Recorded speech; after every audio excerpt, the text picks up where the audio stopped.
আমাদের পুজোর আগে দেশের এই অবস্থা, কলকাতার এই অবস্থা, জলে ডুবে যাচ্ছে। যেই কলকাতা নাকি আগে ইন্ডিয়ার ক্যাপিটাল ছিল, সেটার এখন খুব বাজে অবস্থা, জলে ডুবে যাচ্ছে। কত ব্যবসায়ী, দোকানপাট সব নষ্ট হয়ে যাচ্ছে, কত টাকার ক্ষতি হচ্ছে, কত মানুষের ক্ষতি হচ্ছে, কত জীবজন্তু পশু পাখির ক্ষতি হচ্ছে, অনেকের বাড়ি চলে যাচ্ছে। এর মধ্যেও একটা কথা ভুললে চলবে না যে বৃষ্টি, এই দুর্যোগ আসার সাথে সাথেও মা আসছে। এই মায়ের যে প্যান্ডেল হচ্ছে সেটা শুধু মায়ের জন্য না, এই মায়ের প্যান্ডেল প্রত্যেকটা মানুষের জন্য, প্রত্যেকটা জীবের জন্য, রাস্তার কুকুর বিড়াল ওদের জন্য। আর তুমি যেই বাড়িতে থাকছো, যদি সেই বাড়িতে জল না ঢুকে থাকে, যতটা সম্ভব হবে রাস্তার কুকুর বিড়াল, রাস্তার কোনো পশু, ওদেরকে যতটা সম্ভব হবে একটু আশ্রয় দেওয়ার চেষ্টা করবে। জানি অনেকে আবার বলবে যে বাইরের কুকুর, বাইরের রোগ আসবে ঘরে। তবু তুমি ভেবে দেখো, তুমি যদি এখন সেই বাইরে থাকতে, তোমার কেমন লাগতো? নিশ্চয়ই ভালো লাগতো না। সেম ওদেরও ভালো লাগে না।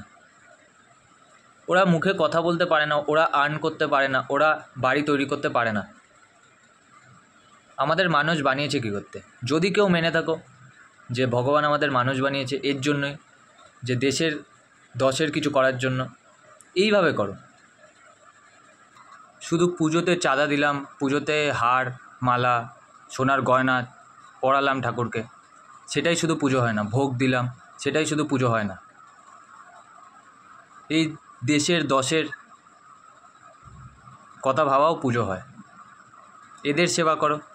এই বিপদের টাইমে রাস্তার কুকুররা যদি তোমার ঘরের বারান্দায় যদি আশ্রয় নিতে আসে, তাদের তাড়িয়ে দিও না।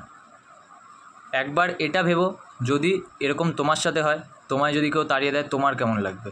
আর তুমি কোথায় যাবে? তারা তো তাও বাইরে যেভাবে হোক প্রাণ বাঁচাচ্ছে, এই খেয়ে না খেয়ে প্রাণ বাঁচিয়ে রাখছে।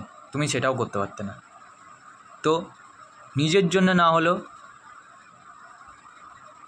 ওপরওয়ালাকে যখন বিশ্বাস করো, তার জন্যই একটু দেখো। হ্যাঁ, জানি এরকম অনেক লোক আছে যারা কুকুর বিড়াল ঘরে ঢুকলে লাঠি মেরে, ঝাঁটা মেরে তাড়ায়। যদি তাদেরকে দেখো তুমি রাস্তায় এরকম করছে বা কোথাও করছে, প্রোটেস্ট করার চেষ্টা করো।